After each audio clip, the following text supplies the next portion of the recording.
¿Qué hora? Ya muy buenos días todavía a todos ustedes. Bienvenidos a este seminario muy interesante, ya que durante 3 días hemos escuchado resultados de investigaciones que se han realizado tanto en la Universidad de Londrina como en esta nuestra casa de estudios. El día de hoy yo quiero compartir con ustedes un poco de lo que suelo discutir en clase con mis alumnos de familia, de niño. ¿Por qué? Porque, como dijo la doctora Tania, tenemos que aprender a verificar los problemas no solo desde la punta del iceberg. Hablar de técnicas de reproducción puede traernos a pensar que solo debemos enfocarnos en ¿debe existir un vientre de alquiler? ¿Cómo regulamos las técnicas de reproducción? ¿Debería de permitirse en nuestro país? Pero creo que, como les dije, esa es la punta del iceberg. Porque estamos intentando regular un procedimiento, un actuar netamente médico desde un punto de vista jurídico. Pero no nos hemos puesto a pensar en las personas que tal vez son invisibles dentro de este proceso. Y no es la madre que desea tener un hijo, no es el padre que desea ser padre, sino aquella persona que se gesta en el vientre materno. O, en todo caso, consideramos que no son personas. Esa es una de las discusiones de las que debemos hablar el día de hoy. El tema, como pueden ver en la lámina, es las implicancias jurídicas de la crioconservación de embriones. Parece ser un tema que no nos compete. Sin embargo, veremos que esto no es del todo cierto. ¿Cómo es que surge la idea de conversar sobre esta temática? Tenemos un caso. Una pareja, durante muchos años, tienen una relación. Deciden posponer el momento de ser padres porque desean experimentar la vida conyugal. Cuando llega el momento de ser padres, descubren que la señora no puede gestar. ¿Por qué? Porque tiene una insuficiencia renal, diabetes, hipertensión arterial y muchas otras enfermedades que impiden que ella lleve a término un embarazo. Bueno, en ese caso, realizar alguna técnica de reproducción en la que ya sea el coito asistido, sea una inseminación, parece ser que no es la respuesta. ¿Cómo es que podría terminar el embarazo si ella pondría en riesgo su salud? Bueno, la alternativa que a todos se nos ocurre sería vientre de alquiler. Perfecto. Artículo 7 de la Ley General de Salud, que nos dice en el Perú: madre genética y madre gestante deben de ser la misma. Hecho que jamás va a suceder en un vientre de alquiler. Bueno, tal vez allí podríamos decir, realizaremos un fraude a la ley.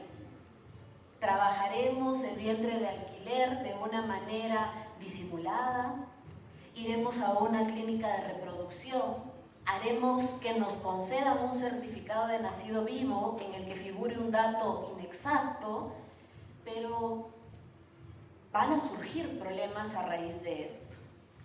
En el Perú, madre es la que da a luz.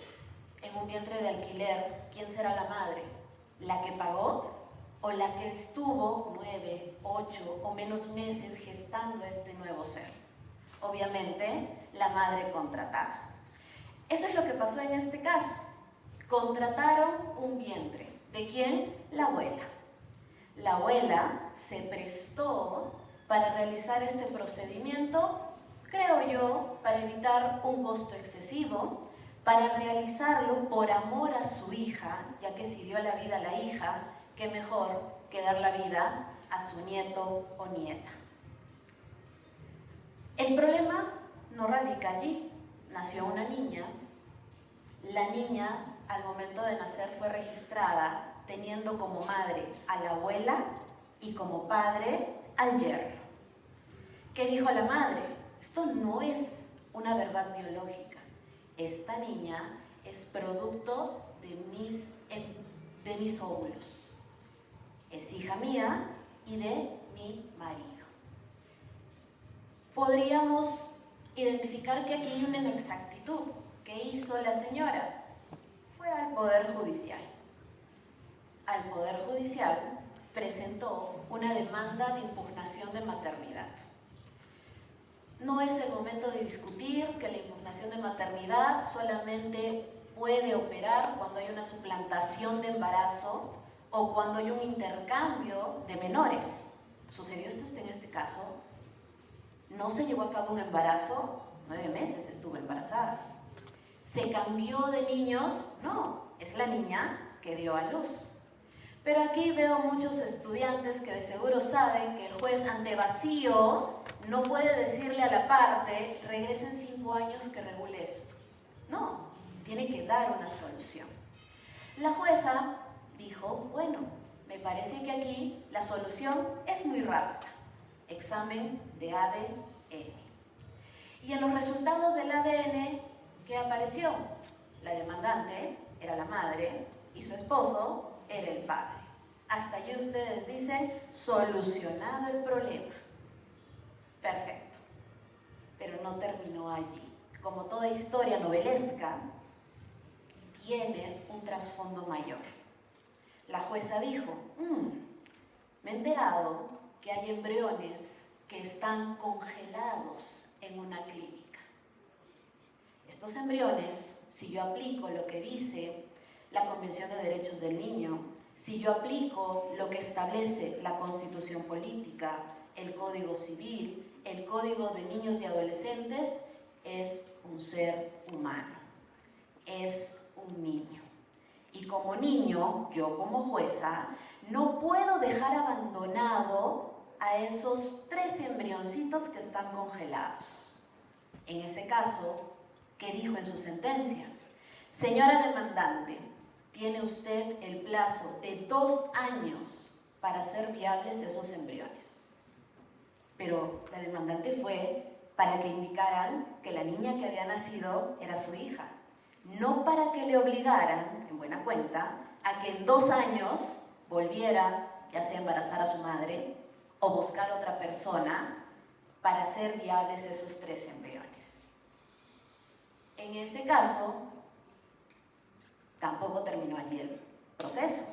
Le dijo, señora, si usted al cabo de estos 2 años no hace viables estos 3 embriones, le comento que pueden ser sometidos a un proceso tutelar. Yo entenderé que como cualquier niño abandonado en la calle, el Estado debe de iniciar un proceso y someterlos a adopción. Allí entonces preguntamos, ¿adoptar embriones? ¿Te imaginas esa figura? Eso es lo que motiva a realizar una investigación sobre los vacíos que hay en el Perú. El Perú no tiene ninguna regulación sobre las técnicas de reproducción. Sin embargo, vamos a ver que si es que analizamos la tasa de fertilidad mundial, veamos esta línea, está en descenso. ¿Qué significa eso? Que hay menos personas que son fértiles, hay menos personas que deciden tener un hijo por diversos motivos. Preguntaba en clases a mis alumnos, ¿y cuándo vas a ser madre? ¿Quieren ser padres? La respuesta fue un rotundo no. ¿Qué está pasando? Se está aplazando la maternidad y tal vez eso puede generar que, como cualquier cuerpo biológico, este proceso ya no sea tan factible. Es más, la infertilidad es entendida como una enfermedad. Se encuentra catalogada dentro de las enfermedades y si es que es una infertilidad masculina, tiene el sigue número N96 y si es que es una infertilidad femenina, N97.9. Son enfermedades. En el Perú se ha entendido que si es que es una enfermedad, debe de ser tratada. Realizando una revisión el día de ayer, existen 66 médicos asociados a la Sociedad Peruana de Fertilidad. Y la red LARA, que es la Red Latinoamericana de Técnicas de Reproducción de Fertilidad, reconoce que en el Perú existen 15 centros registrados encargados de temas de fertilidad. Pero esto es algo muy lejano de la realidad.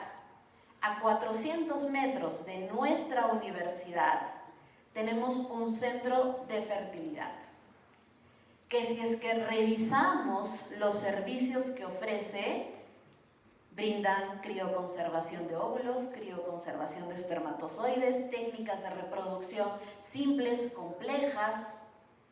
Creo que eso es discusión para otro día.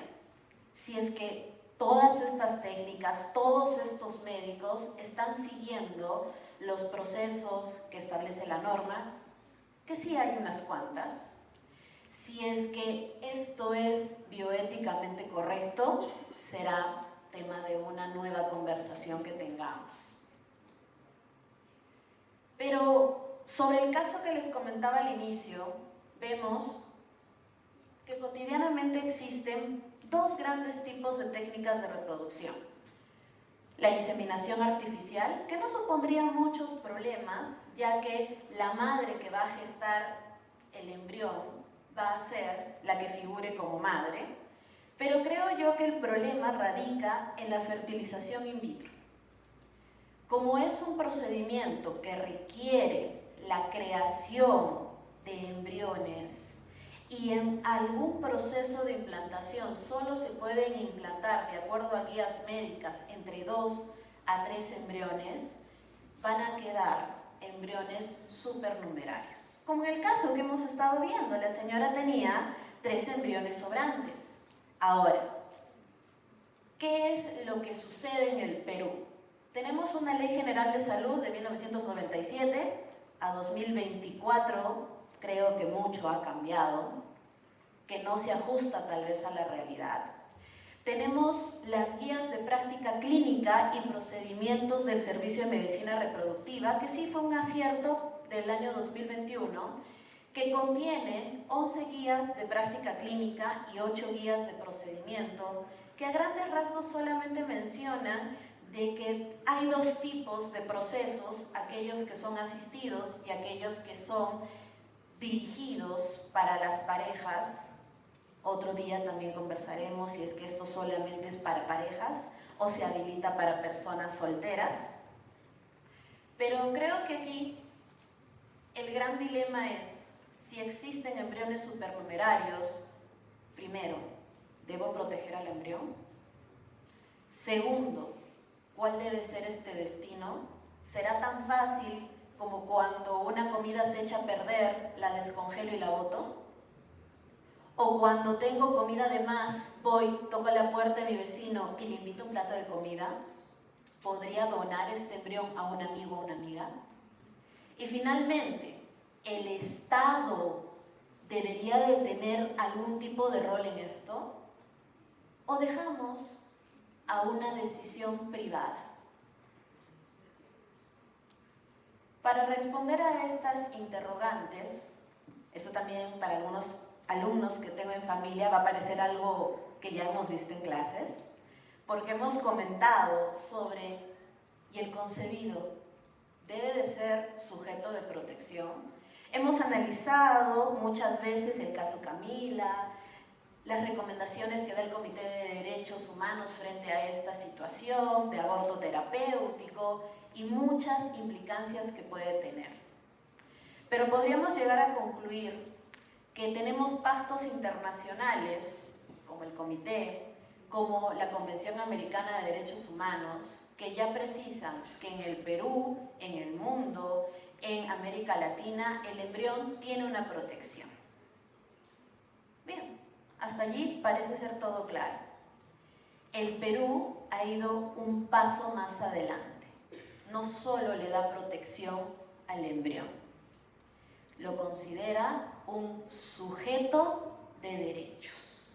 no es un objeto, es un sujeto de derechos, que se encuentra recogido en nuestra Constitución, en el Código Civil, en el Código de los Niños y Adolescentes, en el famoso caso de la píldora del día siguiente, en pronunciamientos administrativos incluso de Indecopi frente al pago de indemnización.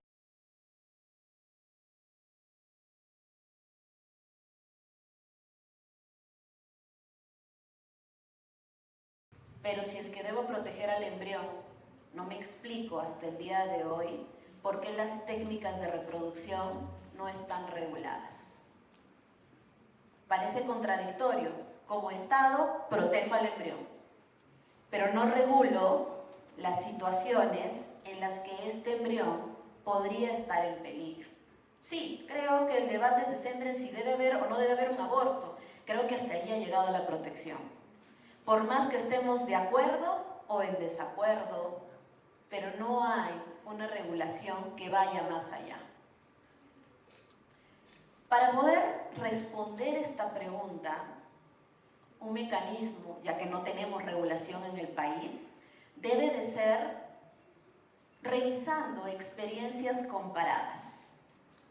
¿Qué es lo que sucede en el mundo? ¿Cómo se protege a este embrión? Para eso vamos a ver cuál es el estatus jurídico del embrión a nivel mundial, cuáles serían las situaciones que vulneran sus derechos y finalmente, cuál es el destino que se ha regulado. Si tengo que realizar un estudio de derecho comparado, la propia dinámica, metodología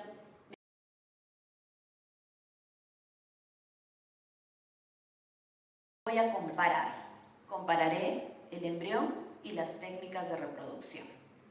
Y si tuviera que decir si es que es una micro o macro comparación, diríamos que es una micro comparación porque solamente se ha tomado para este estudio constitución política de cada país, código civil, si es que el país tiene un código civil, leyes especiales referidas a procreación asistida y finalmente algún caso donde se haya resuelto esta temática.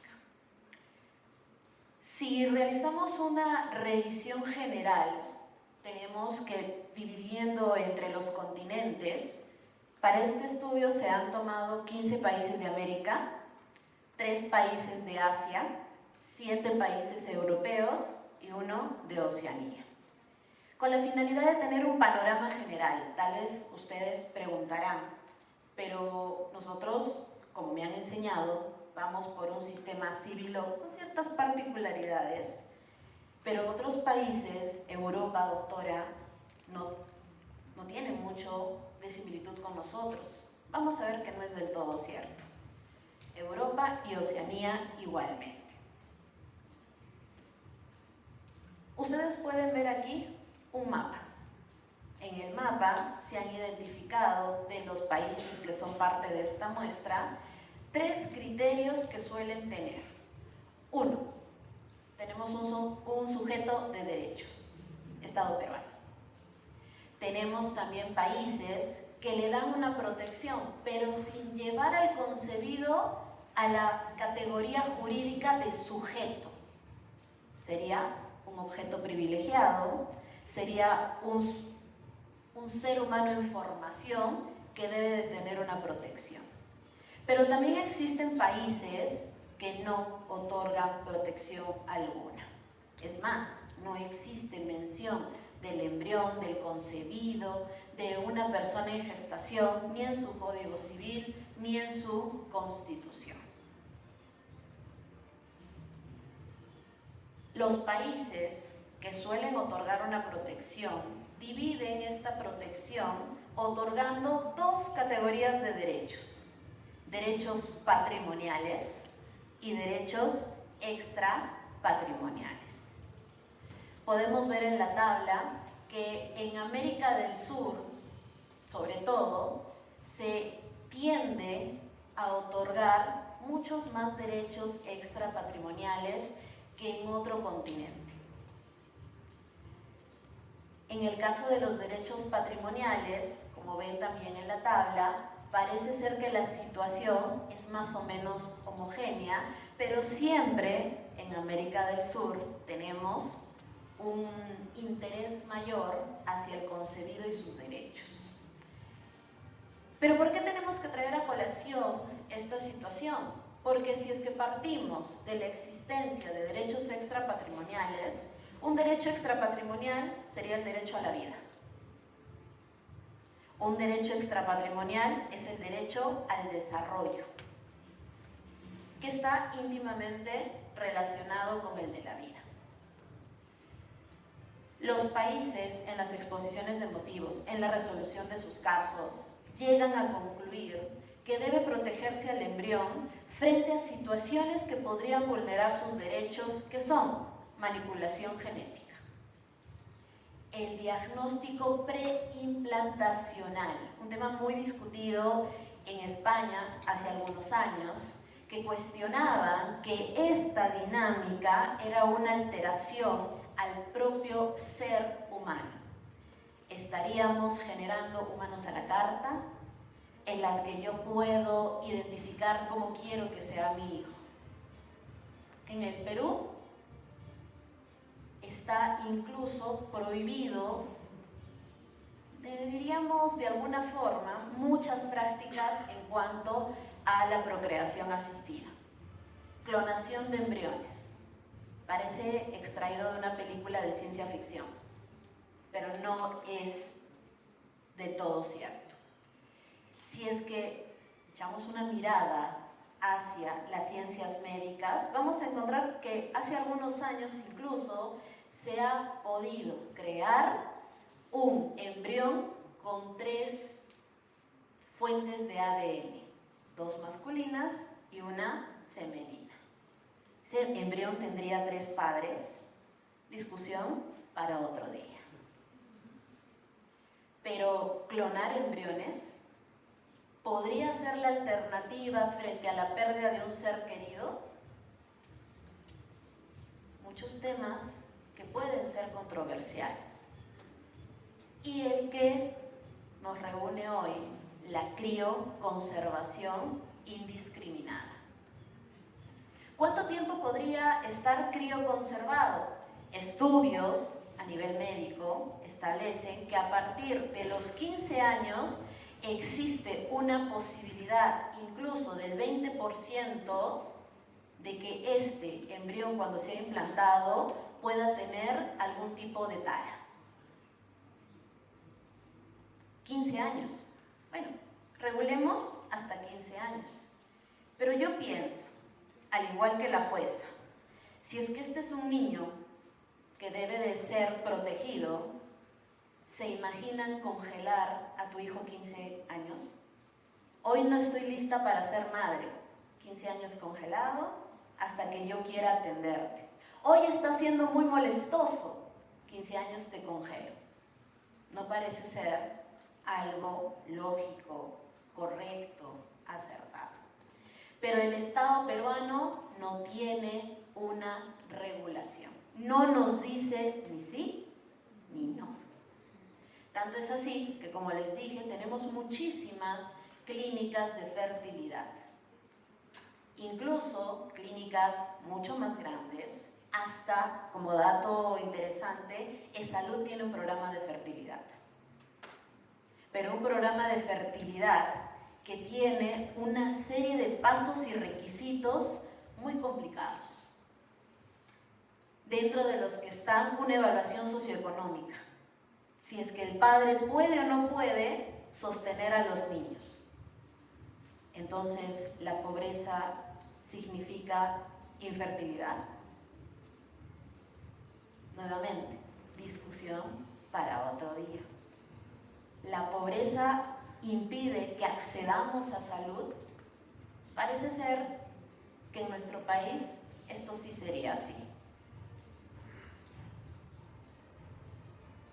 Y ya llegando al tema del destino de embriones supernumerarios, la red Lara que les comenté al inicio, tiene estadísticas sobre cómo es que se está presentando la reproducción asistida en el país.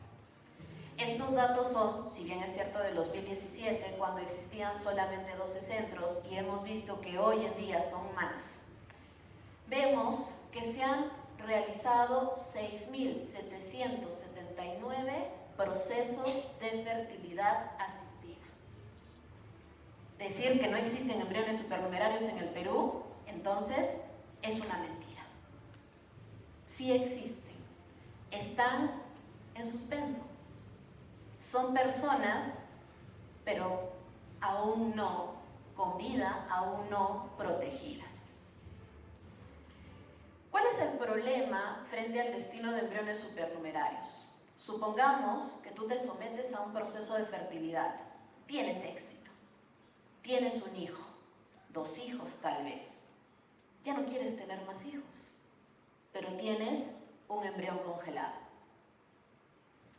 ¿Qué puede pasar también?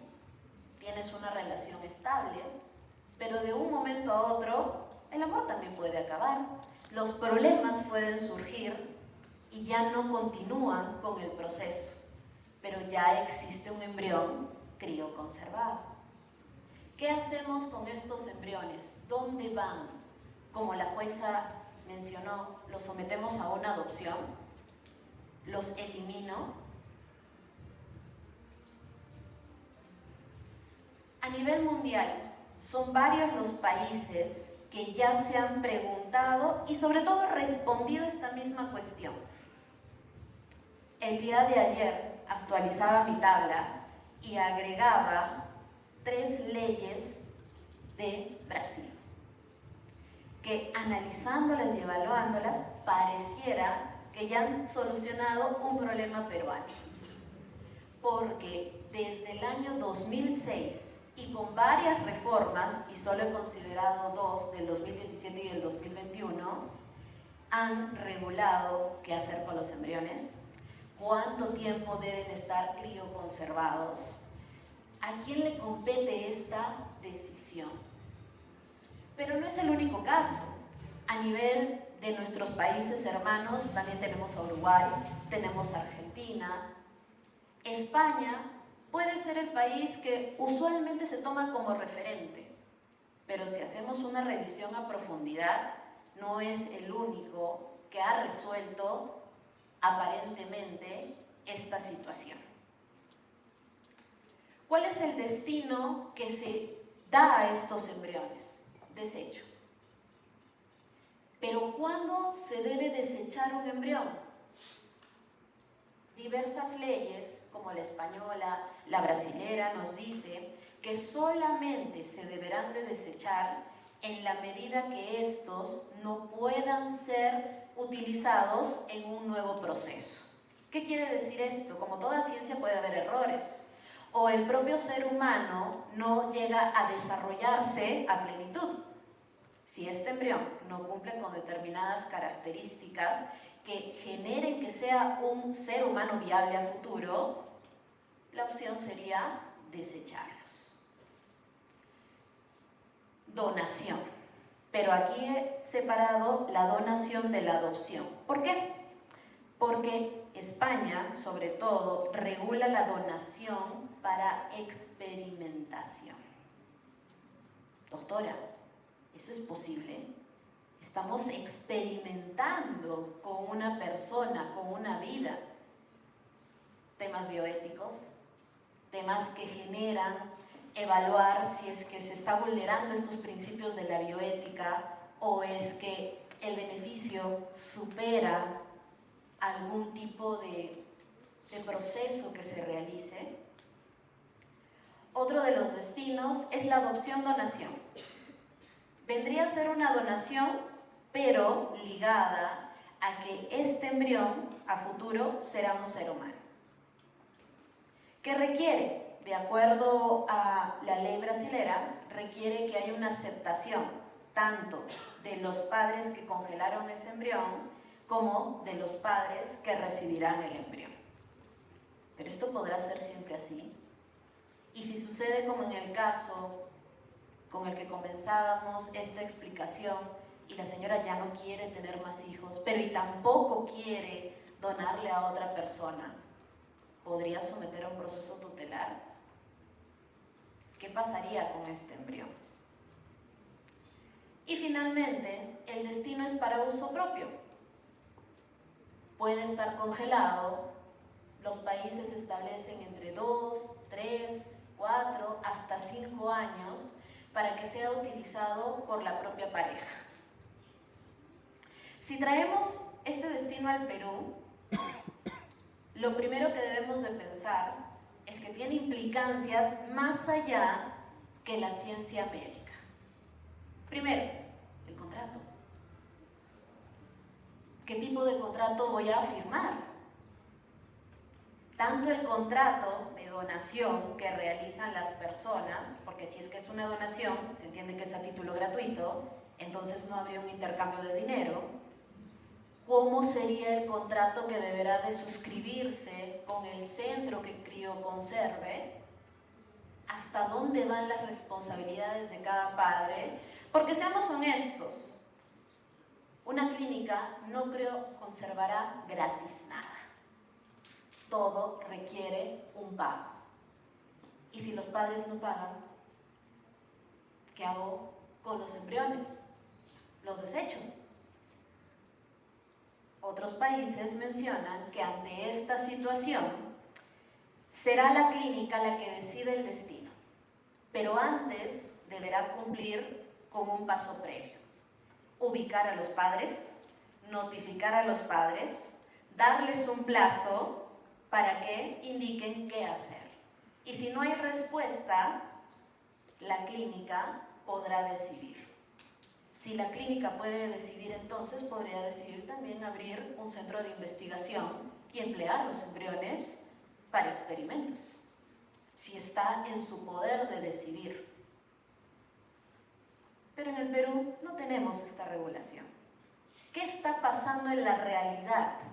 Investigando un poco, realizando entrevistas, lamentablemente todos los embriones cuyos padres, diríamos, no pagan, son tan fácil como descongelados y desechados.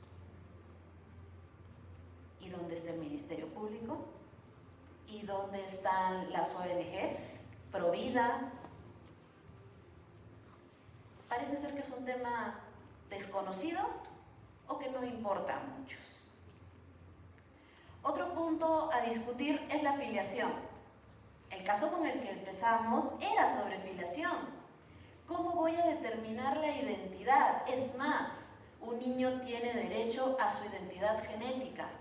Si yo adopto un embrión y en el futuro este embrión indica quiero conocer quién fue el donador de óvulo y esperma, ¿podríamos negar ese derecho que tiene? Allí generan también problemas sobre parentesco, impedimentos matrimoniales, quién sabe, y si los caminos de la vida juntan a un embrión y a otro que técnicamente son hermanos y terminan contrayendo matrimonio. Ah, doctora, entonces regulemos mejor el matrimonio y pidamos un examen de ADN. ¿Factible? La investigación tutelar.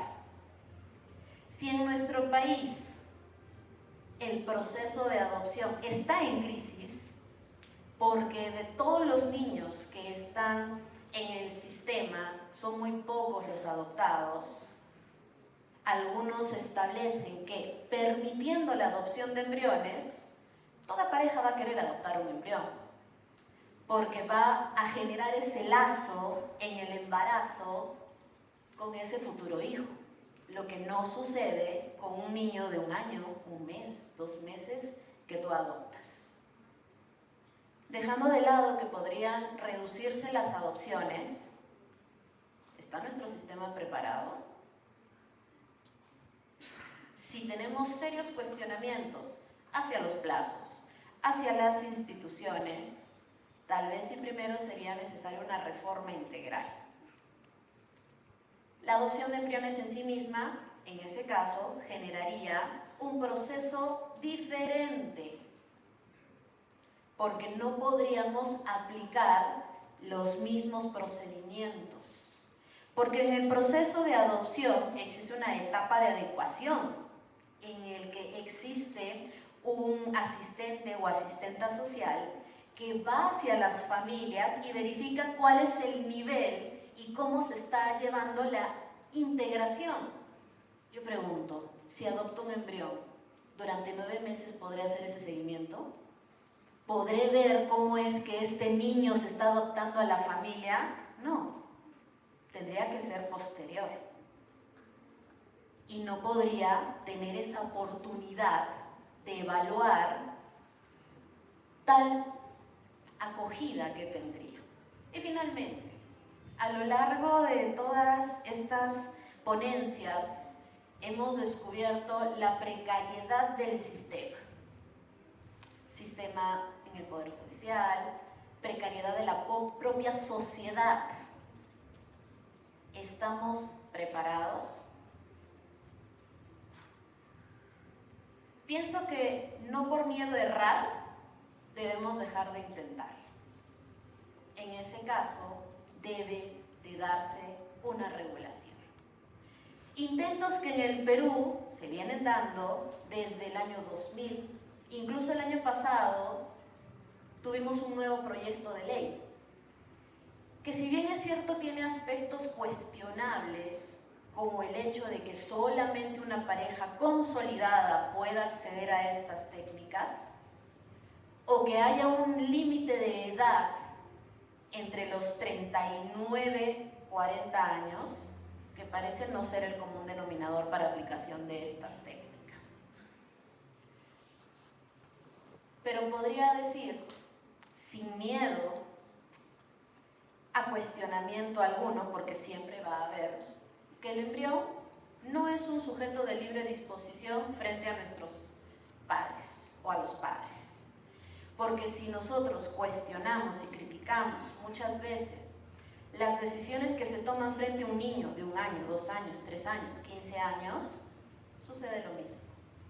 También deberíamos cuestionar estas decisiones y que sea el Estado el que se encargue de regular esto. Los derechos del embrión no son distintos a los que tienen las personas, porque hemos visto que les asisten derechos patrimoniales y los resultados arrojaron que en un 61.4% de los países otorgan reconocimiento de derechos patrimoniales y un 80% de los países otorgan una protección extrapatrimonial, dentro de los que está el Perú. Los destinos, si bien es cierto, serán diversos. Su regulación tiene que investigar y analizar muchos factores, pero es necesaria su regulación.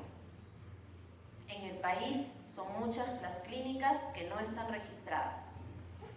Incluso traigo a colación una exposición de uno de los ponentes de estas sesiones que mencionaba que existen incluso clínicas abortivas. Si existen clínicas abortivas sin que nadie las sepa, existen muchísimas clínicas de fertilidad que no cumplen estándares. Que incluso un aborto por una mala aplicación de una técnica de reproducción puede llevar a la muerte del paciente. Pero eso no está siendo tomado en cuenta. Muchos temas han quedado pendientes y todos esos solo se resolverán si es que, como dijo la doctora Catacora, somos valientes en tratar de cambiar este sistema, en tratar de no ver al derecho solo como leyes, sino como una herramienta para ayudar a la sociedad. ¿Para ayudar a la sociedad a qué? A evitar vulneraciones de derechos, porque solo eso nos llevará a vivir en armonía. Dejo entonces estos temas pendientes para que, si es que alguien quisiera investigarlos y también aportar su granito de arena, creo que así cambiaríamos mucho la perspectiva del derecho y la medicina. Muchas gracias.